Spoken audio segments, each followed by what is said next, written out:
ஆமா ஹாய் செல்லன்ஸ், வாங்க நம்ம வீட்ல என்ன ஸ்பெஷல்னு பார்க்கலாமா? பார்க்கலாமே வாங்க வாங்க. முதல்ல லக்ஷ்மிகரமா நல்லெண்ணெயில இருந்து ஆரம்பிப்போம். நம்ம செக்கில் ஆடி கொண்டு வந்து வச்சிருக்கோம் பாருங்க நல்லெண்ணெய். ஒரு வாரமா சொல்லிட்டு இருக்கேன், டேய் நல்லெண்ணெய் தீர்ந்து போச்சு எடுத்துட்டு வாடான்னு சொல்லிட்டு இன்னைக்கு தான் ஞாபகமா எடுத்துட்டு வந்திருக்கான்.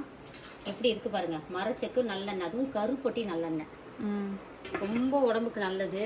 அதுக்கப்புறம் வந்து சக்கரவள்ளி கிழங்கு அவிச்சு வச்சிருக்கோம். மதியத்துக்கு சுட சுட சோறு. ஓகே, ஆவி பறக்க சோறுமா. இது வந்து இயற்கை பொன்னிதாம்மா, சரிங்களா? அரிசி ஒருத்தவங்க நேற்று கேட்டிருந்தாங்க, வாட்ஸ்அப் பண்ணுங்க உங்களுக்கு சொல்கிறேன். அதுக்கப்புறம் வந்து நூக்கல் சாம்பார், ரொம்ப நாள் ஆச்சு நூக்கல் போட்டு சாம்பார் வச்சு.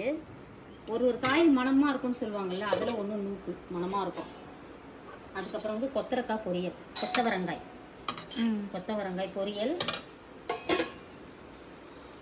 வெண்டைக்காய் பொரியல். இதெல்லாம் ஒரு அரை கிலோ தான். எவ்வளோ பொரிச்சோன்னு எவ்வளோ தவுலுண்டு ஆயிடுச்சு பாருங்க. ஜெய் யாருன்னு பாரு. அதுக்கப்புறம் பார்த்தீங்கன்னா முட்டை தொக்கு, முட்டை அவிச்சு போட்டு. இப்போல்லாம் வர முட்டை நல்லாவே இருக்க மாட்டேங்குதுப்பா. நானும் டிஃப்ரெண்ட்டாக கடை மாற்றி வாங்குறேன். எந்த கடையில் வாங்கினாலும் முட்டை இப்படி தான் இருக்குது. என்னன்னு தெரியல. காலிங் பெல் அடிக்கிறாங்கப்பா. யாருன்னு பாருப்பா. வேறு லெவலில் சமைச்சிட்டோம், பிரம்மணம் மாதிரி சாப்பிட போகிறோம். இன்னைக்கு ஒரு பிடிச்ச எல்லா குட்டி ஸ்வீட்டில் டிஃபன் என்ன லஞ்ச் என்ன மறக்காமல் கமெண்ட் பண்ணுங்கள். வழக்கம் போல் நம்மளோட இயற்கை சந்தை பொருட்கள் தேவைப்படுறங்க. வாட்ஸ்அப்புக்கு ஒரு ஹாய் மெசேஜ் அனுப்புங்க, நான் டீட்டெயில் சென்ட் பண்ணுறேன். நேற்றுக்கு அப்பாவை நிறைய பேர் விஷ் பண்ணியிருந்தீங்க. அப்பாவை பேச சொல்லி டிஷ்ஷஸ் காட்ட சொல்லியிருக்கீங்க. அவர் எங்கே இதை குடுன்னு ஓடுறாரு பாருங்க, வேலைக்கு ரெடி ஆகிட்டு இருக்கிறாரு.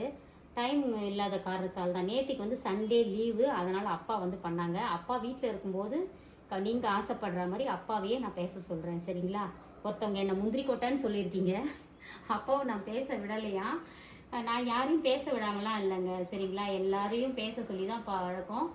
நீங்கள் எனக்கு நிறைய கேட்பேன் நான் மற்றவங்க பேசுகிறத. இப்போ கூட பூஜா தான் பேச மாட்டேங்கிறா, ஆப்போசிட்லேருந்து அவள் வீடியோ எடுத்துகிட்டு இருக்கா. அவ்வளோதான் அவனே தவிர எனக்கே பேசணும்லாம் ஆசை இல்லை. மைக் பிடிச்சிட்டா விடாத ஆளில் நான் இல்லை, மற்றவங்களையும் பேச சொல்லி வேடிக்கை பார்க்குற ஆள் தான். ஆனால் எங்கள் வீட்டில் எங்கள் அம்மா தான் தைரியமாக நல்லா பேசுகிற ஒரு ஆள்னா, நான்லாம் பேசுறதுக்கு பயங்கரமாக பயப்படுவேன். ஆவாங்க. அதுக்கு நான் என்ன பண்ண முடியும், சரிங்களா? ஏதோ இயற்கை. ஒருத்தவங்க ஒரு கமெண்ட் ஒன்று பார்த்தேன், முக்கியமாக அதை பற்றி பேசுறதுக்கு தான் நிறைய நான் 2-3 நாளாக யோசிச்சுட்டு இருக்கேன் அதை பற்றி பேசணுன்னு. இவ வந்து புது பணக்காரி. எது புது பணக்காரியா? எங்க பணம் சம்பாதிக்கணும்னா அதுக்கு வந்து பரம்பரை பணக்காரராக இருந்தால் தான் சம்பாதிக்கணுமா? நான் ஏன் உழைச்சி யாரும் மேலே வரக்கூடாதா? என்ன ஒரு எண்ணம். புது பணக்காரி இருந்துட்டு போட்டோம். நீ உங்களுக்கு வக்கு இல்லைன்னு தானே என்ன வந்து சொல்லிட்டு இருக்கிறீங்க புது பணக்காரி அப்படின்னு சொல்லிட்டு. நீங்களும் சம்பாதிச்சு சந்தோஷமா, அதாவது ஏழ்மை நிலையிலேருந்து ஒருத்தர் மேலே வராங்கன்னா கை தூக்கி விடுங்க, கை கொடுத்து சந்தோஷப்படுங்க. உங்களுக்கும் பிரபஞ்சம் உங்களுக்கும் அந்த பணக்காரர் நிலையை உங்களுக்கும் கொடுக்கும். சந்தோஷப்படுங்க. ஒருத்தர் வளர்றாங்கன்னா பார்த்துட்டு. உண்மையாகவே சொல்கிறேங்க, நான் வந்து எங்களை மாதிரி யூடியூபர்ஸ் நிறைய பேர் இருப்பாங்க, நிறைய சப்ஸ்கிரைபர்ஸ் இருப்பாங்க, கணக்கிலலாம் இருப்பாங்க. அவங்களெல்லாம் பார்த்து நான் சந்தோஷம் தான் படுவேன். ஐயோ நிறைய சப்ஸ்கிரைப் வச்சுருக்கோம், சூப்பர்ப்பா. அப்படி தான் என் மனசுக்கு தோணும். அப்போ தான் கடவுள் நம்மளையும் உயர்த்துவான், சரிங்களா? ஒருத்தர் சந்தோஷமாக இருக்கிறத பார்த்து சந்தோஷப்பட்டீங்கன்னா அந்த சந்தோஷம் உங்களுக்கு 2 மடங்காக வரும். ஒருத்தர் கஷ்டப்படுறத பார்த்து ஐயோ பாவம் உங்களுக்கு இந்த நிலைமை வந்துடுச்சே, நீங்கள் கஷ்டப்படுங்களேன், அந்த கஷ்டம் உங்களுக்கு வரவே வராது. ஏன்னா பிரபஞ்சம் ஐயோ இவங்களுக்கு கஷ்டம் பிடிக்காது போல இருக்குது அப்படின்ட்டு போயிடும். சந்தோஷப்பட்டீங்கன்னா சந்தோஷம் 2 மடங்கு ஆகும். நான் உங்களுக்கு தெளிவாக சொல்லியிருக்கேன் பாருங்கள். ஒருத்தர் பார்த்து எப்போவுமே சந்தோஷப்படுங்க. அதுக்காக தான் இத்தனை வாட்டி அழுத்தி சொல்கிறேன்.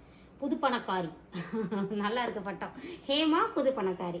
ஒன்று ஒரு கமெண்ட், அதை பற்றி நாளைக்கு பேசுகிறேன். ஏன்னா இன்றைக்கே மொத்தமாக சொல்லிட்டா உங்களுக்கு வந்து என்ன சொல்கிறது, அந்த கியூரியாசிட்டி போடணும். அந்த கமெண்ட் என்னவா இருக்கும் அப்படின்றத நீங்கள் கரெக்டாக கெஸ் பண்ணீங்கன்னு வச்சுக்கோங்களேன், எனக்கு ரொம்ப சந்தோஷமாக இருக்கும். அதாவது வீடியோவை இவங்க கரெக்டாக பார்க்குறாங்க, அந்த கமெண்ட்ஸ் எல்லாம் படிக்கிறாங்க அப்படின்னு நினச்சிப்போம். அதுக்கப்புறம் இன்னைக்கு திருமண நாள் பிறந்த நாள் கொண்டாடும் அனைவருக்கும் எங்கள் மனமார்ந்த நல்வாழ்த்துக்கள் செல்லங்களா. வாழ்க வளத்துடன் எப்போதும் மகிழ்ச்சியாக நிம்மதியாக சந்தோஷமாக இருங்க பட்டு குட்டீஸ். வேற என்ன பட்டு? அவ்வளோதான். வழக்கம் போல் நம்மளோட இயற்கை சந்தை பொருட்கள் தேவைப்படுங்க, மெசேஜ் பண்ணுங்கள். அதுலேயே உங்களுக்கு வந்து உடனே மெசேஜ் வரும். அதை பார்த்துட்டு நீங்கள் பொறுமையாக ஆர்டர் கொடுக்கலாம், சரிங்களா? வாழ்க வளத்துடன். Spread positivity. Love you all. Tata bye. Bye.